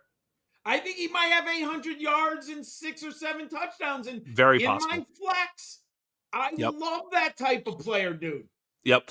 And I think the usage going up and the playing time going up allows you to buy now and sell for more in Dynasty. So he's also a player on the rise. I love it. I think Jacoby Myers is a player that you're buying for productivity, not for value. Yeah. I don't think the value is going to go up because even when he's performed, the value hasn't gone up. Nobody gives a shit, even though he's been playing good. So that's kind of the point is like you're almost guaranteed to get wide receiver 2, 3 production and you don't have to pay wide receiver 2, 3 prices at all. So might as well just if you're in a deep league and you need flex PPR points, just go get yourself Jacoby Myers and trust me later. Like it is just so easy. Isn't it amazing, Jax, how perception influences value? Yes. For whatever reason, the perception is that Jacoby Myers isn't a good receiver. Yeah. But when you watch him and you look at the numbers and then you look at the depth chart, you're just like, oh, he's good. He's and there's really nobody to take his targets, No, Speaking of which, they're talking about if I almost said in Oakland because that's, ah, in Las Vegas, they're talking about Dante Thornton becoming a guy, which makes all the sense in the world because we thought Thornton was better than Besh to start with. I mean, neither one of them was super elite or anything like that, but Besh I felt like was overdrafted. Thornton maybe a little underdrafted. I thought they both were maybe round 3, 4, 5 player type, prospects. And, but here we are. It sounds like Thornton, who is just he's basically Randy Moss athlete, but he's Calvin Johnson without the production, right? I'm very interested in Thornton. He's one of the risers over the last 2 months. For sure. I wasn't overly impressed with this film at No. Tennessee, even though you a home run ability, Yep. right? I'd be foolish to say it wasn't there, but no consistency, sometimes bad hands, simple route running. However, I look at the depth chart right now. The problem with Jack Besh, he's exactly Kobe Myers and Brock Bowers. He has the same, he's the underneath zone beater, mid range. He's got the same skill set, but not as good. Dante Thornton is the home run hitter, challenges the safeties. I think he's going to have an up and down crazy season, right? He's going to get a lot of cardiovascular work Yes. done. You're going to be running a lot of air yards, and you're going to be taking the safeties. But as an NFL team with a gunslinger like Geno Smith, you've got to have that type of guy. You've got to challenge the safeties deep. I think he's going to have some games 2 for 25, and you're going to scratch your head. Next week, Jax, he's going to go 3 for 75 and a touchdown. But he has a bigger NFL role than fantasy role. But the thing is, if he's on the field, he gets experience, he can improve. Yeah. So I like Thornton now very much as a dynasty player because I know Pete Carroll has a plan for this organization. And we could agree or disagree, but I know he has a plan. And Dante Thornton has the skill set that Pete Carroll he's a DK Metcalf light. He's Yep. not going to be DK Metcalf, but he's going to have a role to attack the secondaries, which again, you got to get on the field, produce points. Yep. Where is Jack Beck? When's he going to take Jacoby Myers or Brock Bowers off the field? Yeah. Never going to do it. No, I'm with you. I think, excuse me, when we look at Dante Thornton, I mean, he only ran 500 routes in his college career from 21 to 24, Oregon to Tennessee. Like, just didn't play a ton. He only had 94 total targets in his college career. So, yeah, he ran 178 routes in 2024 as a senior. So he was sort of masked because he only had 662 yards, 6 touchdowns. That doesn't sound like much, but he was 25 yards per catch, 76% catch rate, 3.72 yards per route run on a 16.5 ADOT. So, yeah, he is a specific guy who can just take you deep with an amazing physical body, long and lean, fast. So he's a special player in sort of one pigeonholed way. But that Yes. pigeonholed way, when you've got Ashton Genty, Brock Bowers, Jacoby Myers, who all sort of take up different areas of the field, if he can just be like, yeah, I'll be on the deep part of the field, man. Better have a safety or I'm housing something. I think he creates a lot of, vertical pressure on the defense if they can just put him out there and get him to sort of do, run blocking and understanding the nuances of the game. If he can be out there for enough snaps, he could have some big plays. Certainly, better in best ball. Love that. But a little bit of that sort of thing where it's like you may not know what week it's coming, but if he can get a little bit consistent, you may be able to make him a deep league flex play sooner rather than later. Can I say context and what I Yeah. think might have happened? Context on his career. Tennessee's actually been pretty deep until the last year and a half at wide receiver. So he had Cedric Tillman, Jalen Wyatt, and some other good receivers. So that's one.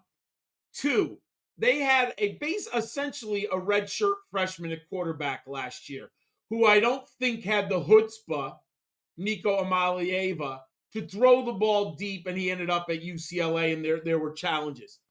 Also, so that's context. Two, we don't ever know for sure. He might have gotten in Josh Heupel's doghouse. That's the head coach of the Volunteers. And those are things we just don't know sometimes with these young men. Sometimes when they're 19 years old, maybe they said something really stupid. I'm around high school boys. Let me tell you, anyone who's had a son, anyone who's been around young boys, they can say a lot of stupid things sometimes. Now, I'm a father. I said lots of stupid things as a kid, and I'm Yeah. around boys as a high school teacher.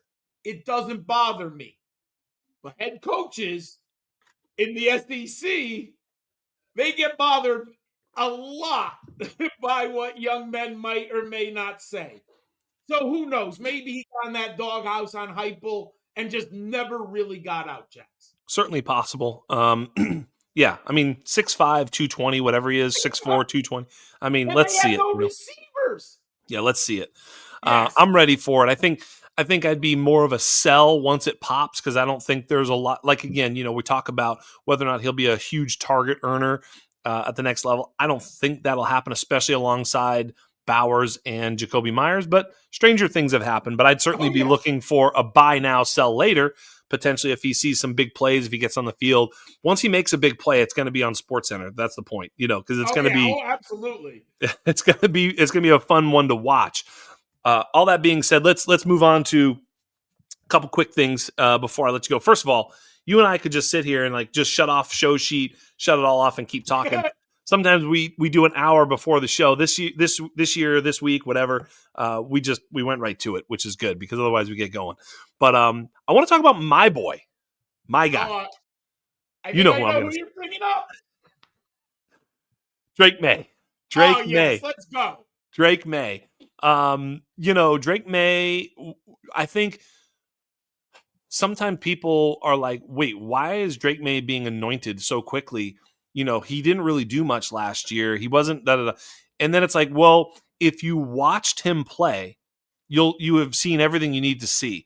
There was just so much good decision making in an environment that was about as bad as it could possibly be. I mean, how much worse could it be? I mean, really, they Only didn't the have. Bears. Honestly, it was like rank their offensive line, bottom 2 or 3. Rank their weapons, bottom 2 or 3.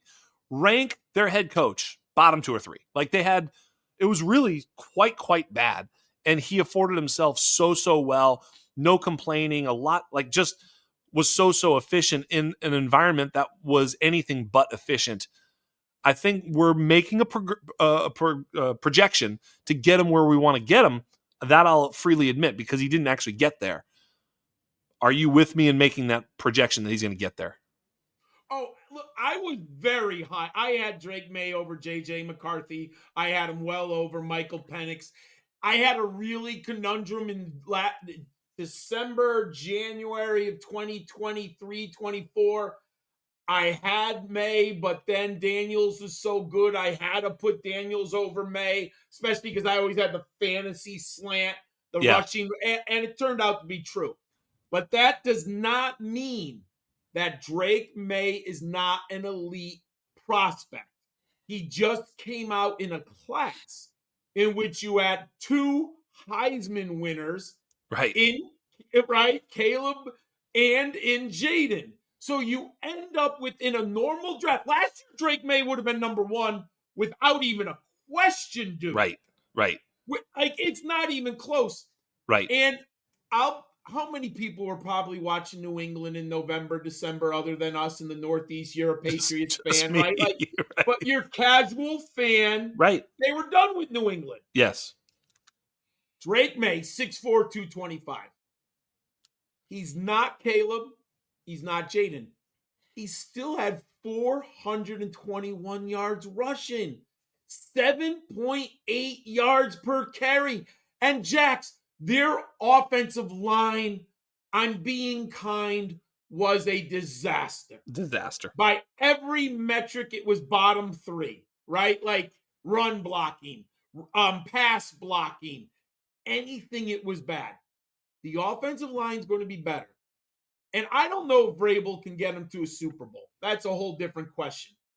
But what I do know Vrabel can do, he's going to get that offensive line to play better.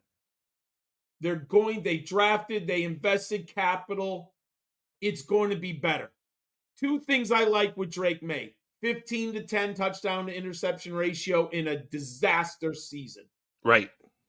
I also think sometimes when a young man like May has hit this challenge in his life, like Bo Nix did when he left Auburn, Yeah, and that was underestimated what Bo Nix had to climb to get to where he was. yeah, Drake May now has had a down year in North Carolina because all the great players left when he was at that last year. And then he ended up having to go through this. I love that he has battled adversity. He still performed to the best very well.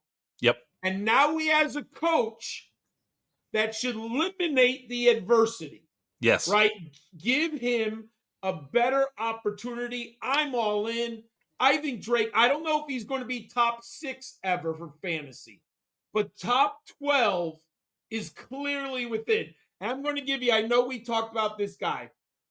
I've drafted him in all 3 drafts. I'm going to draft him every one I can. I'm taking Kyle Williams everywhere, brother. You and I talked about him. Yep.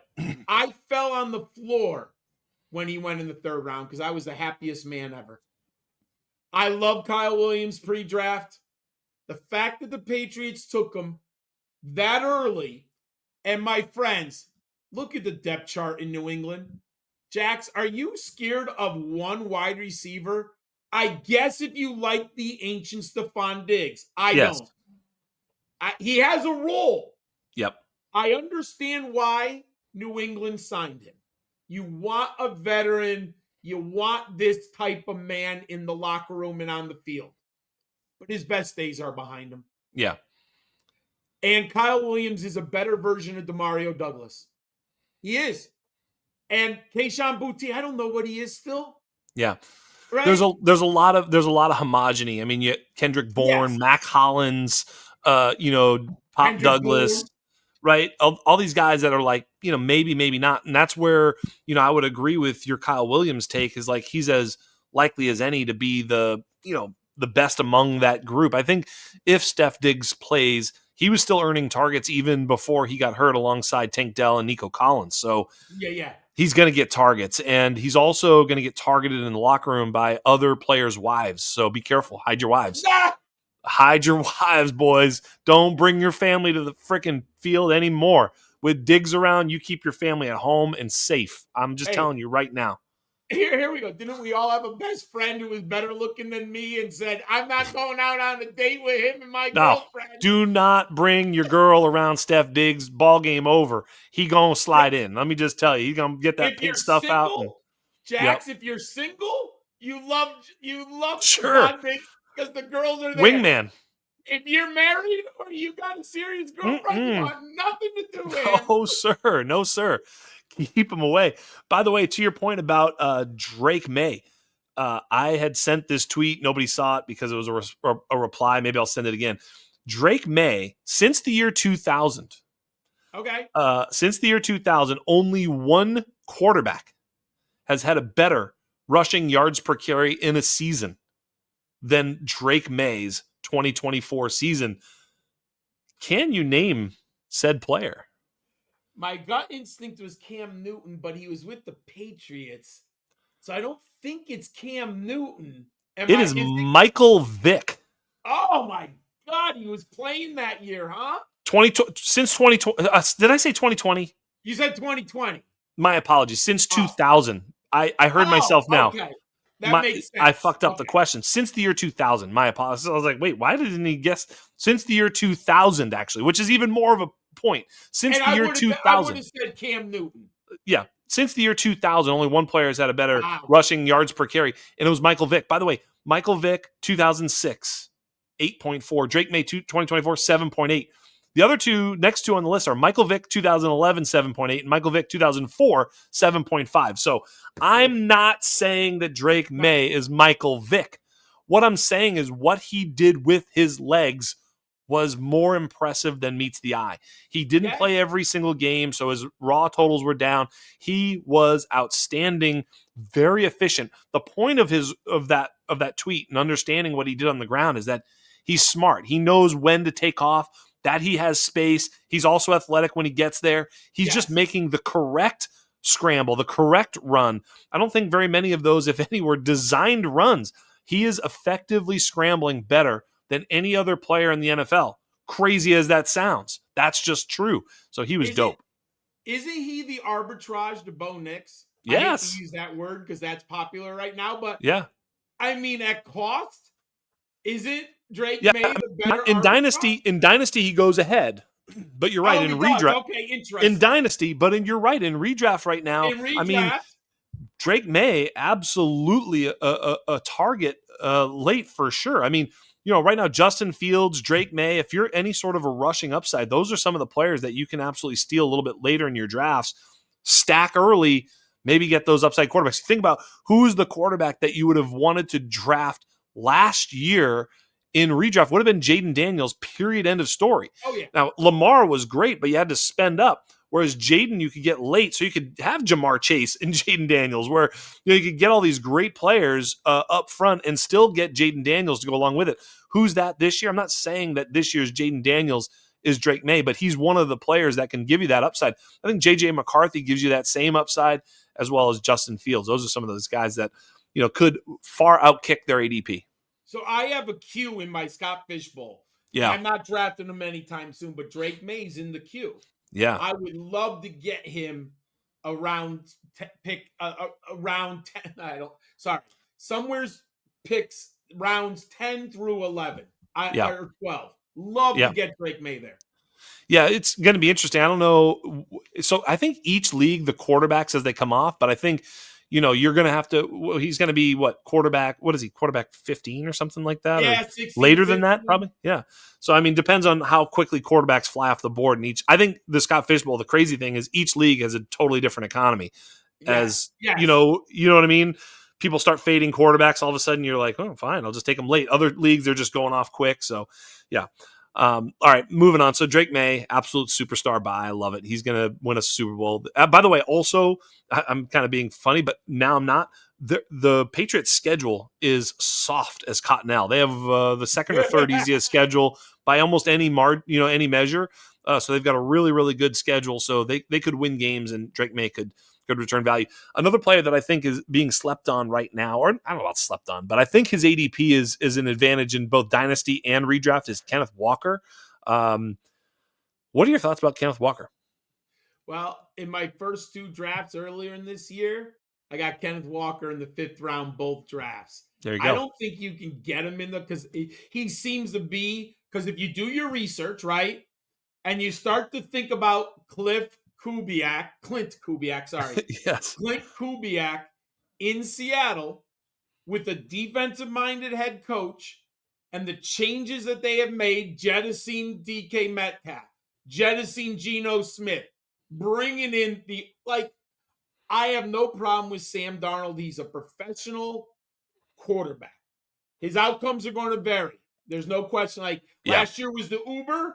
He might just be 2,800 yards and 24 touchdowns this year and win games. Well, the Seahawks are signaling to us they're going to run the football. Now, the times that I've drafted Walker, you have to be willing to draft Charbonnet. Yeah. That as long as I'm all in. I like the 4th round price tag. I think that's fair. I don't think I'm going to go 3rd, because if I go 3rd, then I'm going to have to spend a 7th on Charbonnet. And that's a lot, right? In my book. Yeah. When I was getting Walker in round 4 or 5, I got Charbonnet in 9 and 10. Yeah. That to me was perfect. Yep. I think Walker's, as long as he's on the field and there's injury concerns, when he's on the field in Kubiak's scheme, he's going to be a monster. But there's probably going to be 3 or 4 games where Charbonnet's the starter because Walker's out. And then you just play. And I've liked Charbonnet. I got him on 2 of my 3 dynasty teams. I loved him when I had to start him, and I made a lot of money on Charbonnet in DFS last year because he was just in a good position. And do you have to change the offense when you go from Walker to Charbonnet? Nothing changes. Yeah. I mean, Charbonnet I think Charbonnet is going to have some standalone value too. I think they're both going to play. Yeah, I think agree. they're both going to play. He might get 8 touches, a game. Yep.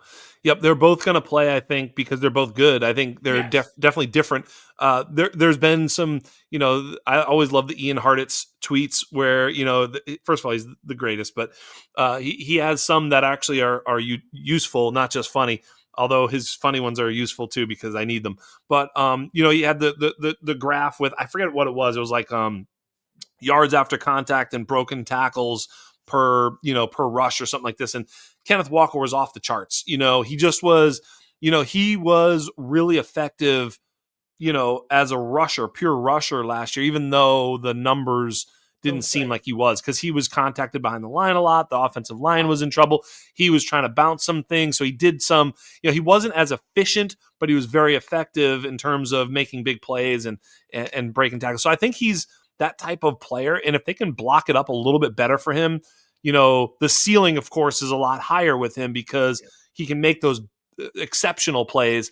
When nothing's blocked for him, you're going to have some down plays, I suppose, some negative plays with him. Whereas a guy like, if it was Najee Harris, wouldn't get any of those big plays, but he'd No, make those negatives like a 2-yard gain as opposed to a -2. Like he's just better at that sort of thing. Where I think Kenneth Walker struggles, but like I said, if you block it up and he's just got to beat a safety or a linebacker, they're in trouble. and if you think about Pete Carroll's weakness during his tenure in Seattle, the offensive line has historically been the worst part, right? Yeah, And somehow with Carson and Lynch and Walker, he's still got production. Now you get a coach who's, I think they've invested in a better offensive line. I think they've upgraded their scheme, right? Kubiak's going to bring in his run blocking scheme. Sometimes I think like, my God, Kenneth Walker has never seen these types of running lanes at times, right? yeah, He's used to bouncing and jumping and avoiding and guy right in his face. He's going to be like, oh my God, I got a 7-yard lane here. I yeah. mean, he could be a rock star in this system. Yeah, for sure. Another player that I've been higher on than consensus is Rashee Rice. I'm a huge Rashee Rice fan. I think, he started to show at the end of his, whatever this is now, 2023 season. He really was amazing.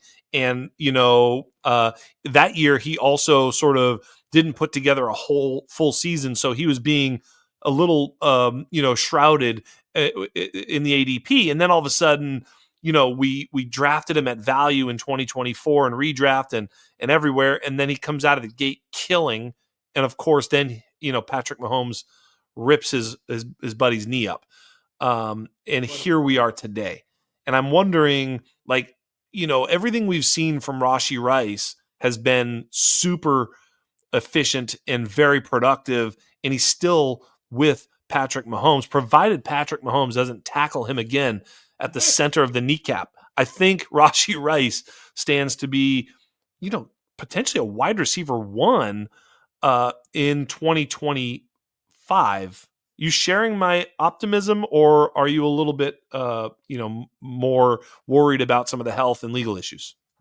well, I agree with your optimism, and here's why.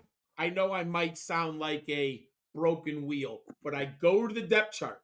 Yep. And what does the coaching staff, what are they telling me? Look at right now the three starters: Xavier Worthy, Hollywood Brown, Rashee Rice. Yep. Then you have Jalen Royals, Sky Moore, and Juju Smith Schuster if you go 6 deep. Yeah. Good luck. Well, so what does that tell me though? Yeah. Rashee Rice has such a role on this team, my friend. Yes. He is a completely different animal than Worthy and Brown. Yes. Rashee Rice feeds in the 8 to 12 yard deep crossers in the Yep. middle of the field using his body. Kansas City did not replace him. That's true. Now, while Juju is no longer Juju, he's just Right. going to have 1 or 2 games a year. It's sad. He was such a star at one time. He's just cooked. He's the emergency parachute pull to Yeah. Rashee Rice. Yes. Like if Rashee would have break his knee again, they'd be like, well, Juju can do that at 50% effectiveness or whatever, right? Yeah. Yes. Sky Moore is done. I mean, I have Yes. no confidence in Sky Moore. 0. And Jalen Royals, I think he's a deep threat. I think he's more of your zone beater, safety Yeah. splitter, Yeah. right? So What are the Chiefs telling me? They have a role remaining in this offense specifically designed for Rashee Rice. Yeah. Until they draft a replacement, I'm all in. I understand the legal concerns. I'm not an expert on that. There seems to be delays. Right. It doesn't seem the news isn't awful. I'm not saying Right. it's good. It's neutral, which I Yeah. think in a court of law, neutral is okay, right? You don't want to hear bad stuff. So if I'm just hearing nothing, it's okay. So I'm buying on Rashee Rice. Yeah, I totally agree. I think the legal stuff is basically nothing will happen until the court sort of makes a judgment, and they won't make a judgment until not right away. So Not right it'll away. be So next year or something. So we're fine. Yeah, I just traded for Rashi in a 10-team, one quarterback league, somewhat shallow league. I traded Jaden Reed and Tyler Warren ooh, for Rashi Rice. I like it. I mean, I would assume, let me say this. On the surface, I like the trade. I'll say I even like it more, assuming you have a tight end you like. That's why you got rid of Warren.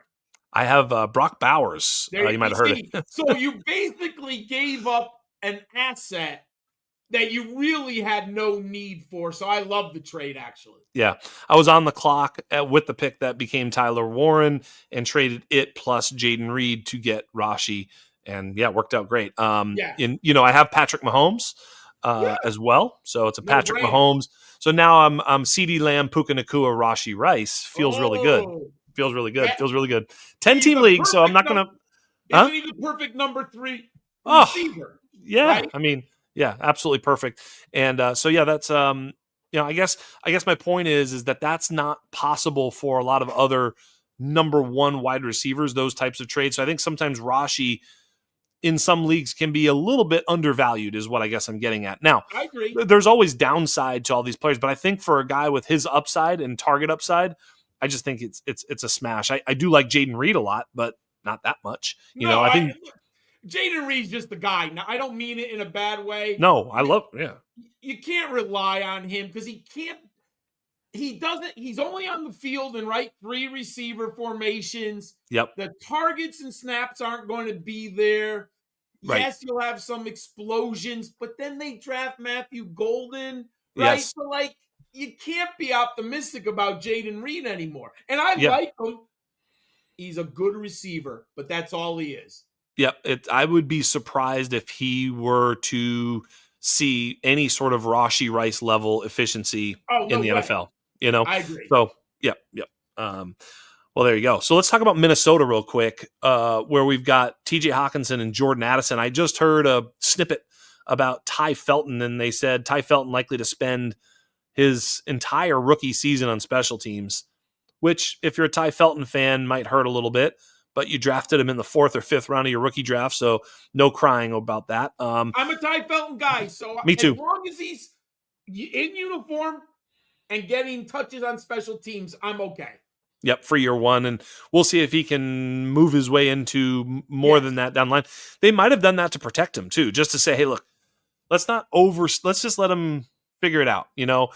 There's something to that. But I mean, Ty Felton, I think for those who thought Ty Felton could be anything was whether or not he could be the 3rd wide receiver on that team, which doesn't appear that he will do so anytime soon. Certainly, Jordan Addison, though, is, let's talk about the whole team because JJ McCarthy, I believe in. Do you believe in JJ McCarthy? I do believe in JJ McCarthy long term, but I wonder if we're getting over our skis too We're getting quickly. close, that's for sure. Yeah, I do believe in expectations can be so far ahead.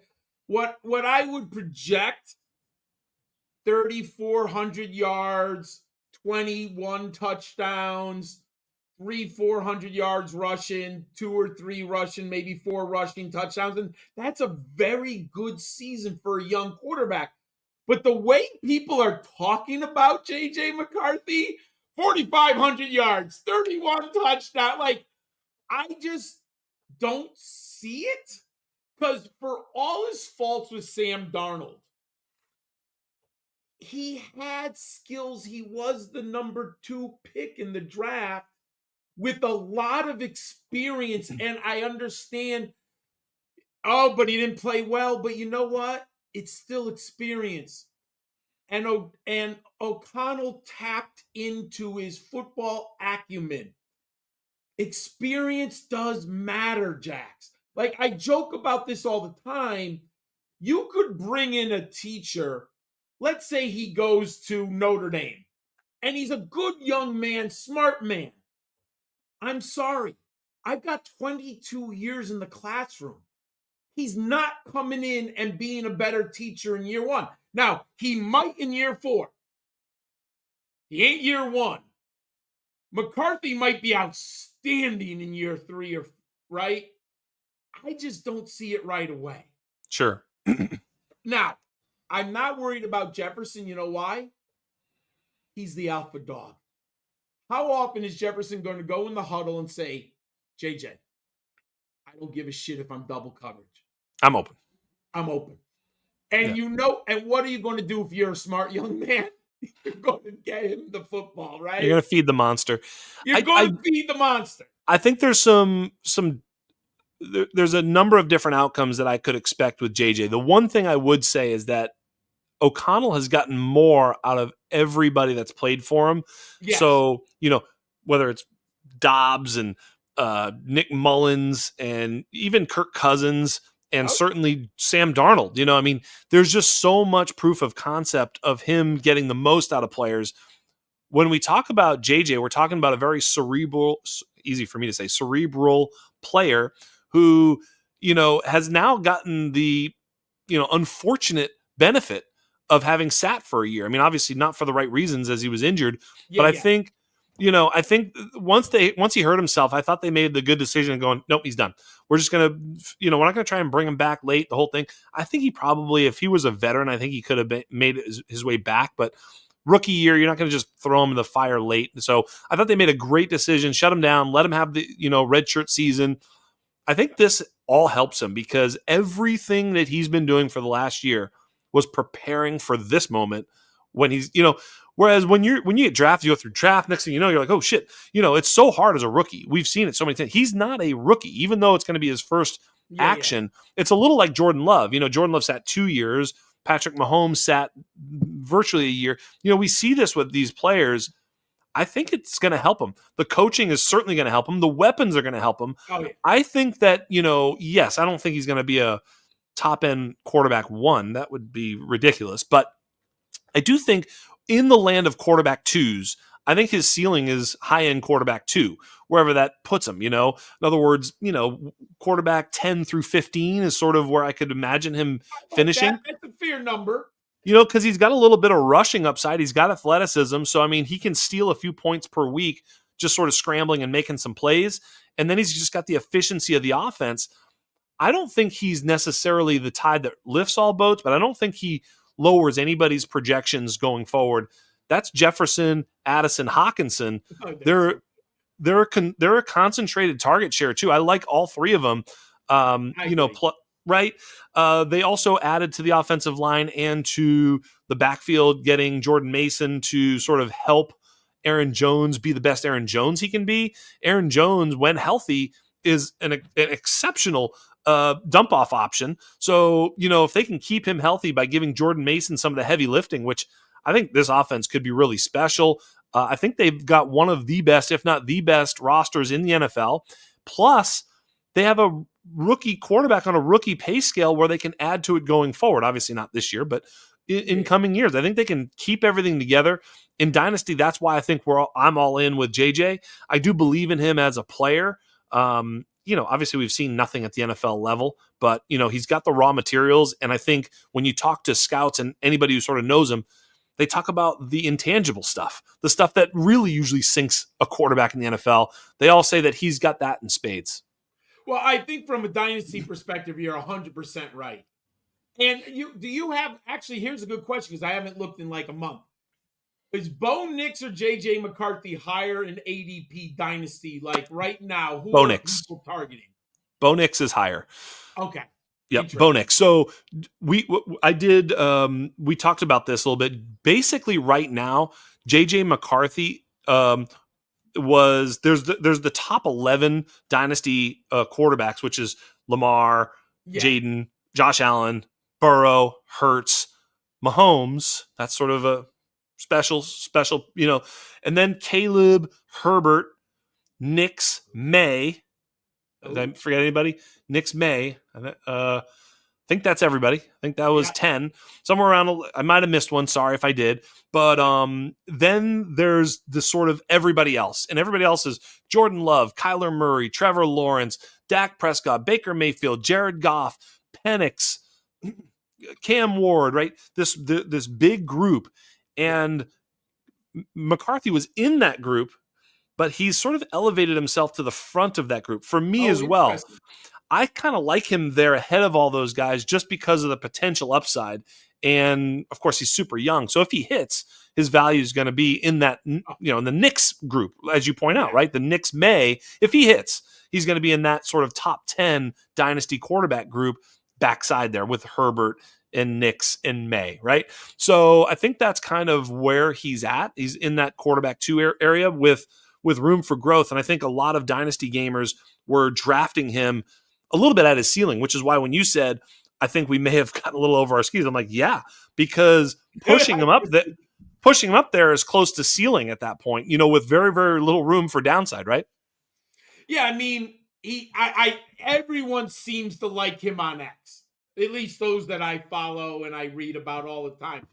And I love him long term. I mean, I think if you drafted him last year in Dynasty, you're golden, Yeah. right? Because this is definitely the type of player you want and will most likely accumulate value at the quarterback position. Yep. Yep. Weapons. Are you a little afraid of Addison Hawkinson? Generally, like you point out, I am. the second and third options are the ones that suffer They when suffer. when the quarterback is a little bit new and a little bit protected by the offense. Yeah, I mean, and you have to feed the beast. You Yep. have to feed JJ. You have to feed Justin Jefferson. I call him JJ too. Don't want to get. Yeah. And what does that tell me? Well, you're winning late. You're going to run the ball. That means Hawkinson and Addison, maybe they get 2 targets less a game. Right. Are you, Yeah. you're not going to limit Jefferson's targets, No. right? And I agree with you with the running game. They with Jones and Mason, aren't you going to crank that just a little bit? Yep. And then you just have a young quarterback. Is he going to be as comfortable going to his third option immediately? Right? Aren't you going Yep. to chuck it to Jefferson? So I think they're targets. Now the question to me is he going to be as efficient? And that's a right. So I Yeah. think Addison and Hawkinson suffer. And I have a lot of Hawkinson, which Yeah. makes me a little depressed because I love him as my tight end. Yes, absolutely. I think that's fair. Um, I'm just so ready for McCarthy. It's going to be fun. What a class though. As we look back, Oh, Bo Nix exceeded expectations. Everybody seems to love Penix. Think he's going to be good in Atlanta with some weapons.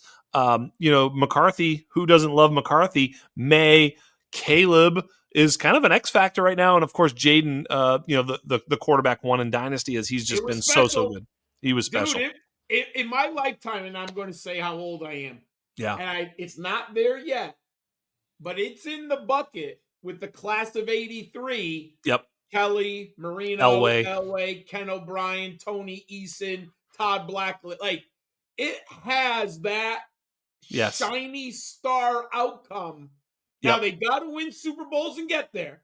Yep. So from an NFL, but man, it was a special group. And here's what worries me about Addison. Why I'm a little bit worried.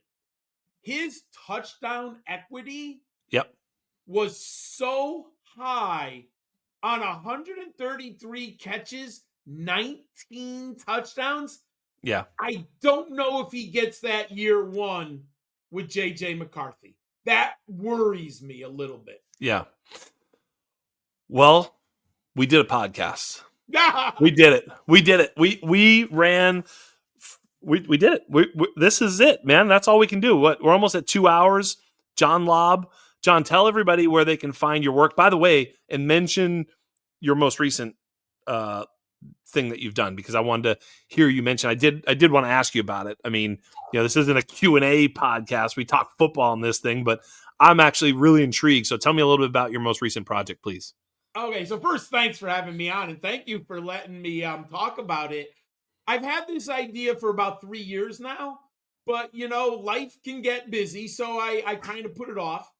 But I decided that I was going to build a website. It's called College Fantasy Football Hall of Fame. Literally, Jax, I couldn't believe the title was available. Like, Right. you go, and I'm like, that name seems so, like, I would Google names and some guy wants $10,000 for this or five. I'm Yes. like, College Fantasy Football Hall of Fame is literally free. And I wanted to memorialize the hobby and the players in it for so long because I love college football. And I Yes. grew up in New Haven. If you know the history of college football, Yale, it kind of began in the Northeast here, and Walter Camp and all of that. So I said, let me memorialize. So I have great friends. I'm very lucky in the industry. I got 9 people to vote. We had a ballot and we did it on a 10, 8, 6, 4, 2 scale. They all nominated 5 players, and the 10 players with the most points are in the Hall of Fame at the positions. And I'm going to do it every year moving forward. We're going to put 5 people in. We want 10 the first year just to build it up. Right. And then I said, you know what? There's all these, I don't, for lack of a better word, expert leagues. And I said, these guys who like win these 50 teamers, these 300 team tournaments, wouldn't it be nice if we had memorialization of their name and their team and the year they won? Yeah. So I said, I'm going to put in the panel, we're going to vote on players, we're going to memorialize these great leagues that we have out there.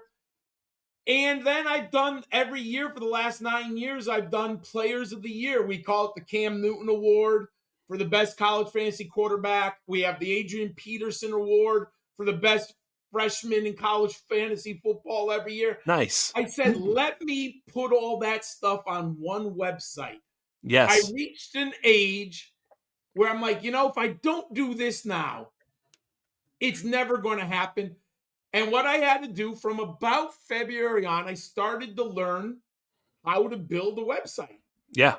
And I said, you know what? There's always trepidation with new technology, at least I do. But then I said, just do it, you moron. Yeah. You can, it's so easy. And some of my, I went to students because I work in an art school. Right. And I said, who builds websites or those? And they all talked to me, and I did some research and went to YouTube. There are so many videos on how to build websites. So I said, you know what? I'm going to do it. So literally from the day school ended for the next 2 weeks, I built a website I love with it. all that information. It's called the College Fantasy Football Hall of Fame, literally. And I'm going to put my Debbie rankings just went up. We talked about, you can go see the link. So I have all these different things. It's more of a memorial to our hobby. Yes. And I said, this isn't being done. There's a lot of good people doing college fantasy stuff. So I said, let me just do something that no one else is doing.